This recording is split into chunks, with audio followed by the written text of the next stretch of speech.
Paano malalaman kung scam ang ino-offer sa'yo? Bago ka mahulog sa bitag, ito ang 5 siguradong senyales na niloloko ka lang. Number 1, too good to be true. Walang gagawin, pero lalaki ang kita mo? Scam yan. Walang instant yaman sa totoong negosyo. Kung parang magic ang kitaan, malamang may hukos-pocus. Number 2, walang produkto o serbisyo. Kung ang kita mo ay galing sa pagpapasali ng tao lang at wala talagang produkto o serbisyo, pyramid scam yan. Tandaan, ang legit na negosyo ay merong malinaw na produkto.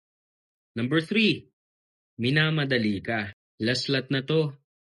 Sayang pag di ka sumali. Kapag minamadali ka at hindi ka binibigyan ng oras para mag-isip, red flag yan.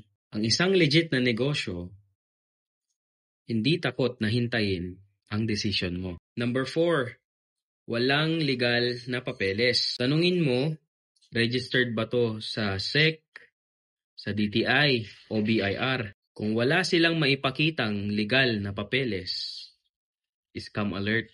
Ang legit na negosyo ay may dokumento, hindi lang puro pangako. Number 5, hindi sinasagot ang tanong mo. Kapag ang sagot sa tanong mo paano ba talaga ako kikita ay puro iwas at paligoy-ligoy o scripted na sagot, may tinatago sila. Ang totoong negosyo, klaro at transparent. Kung may nakausap ka na ganito, ingat na. Huwag magpaloko sa matatamis na salita. I-share mo to para walang maloko ulit.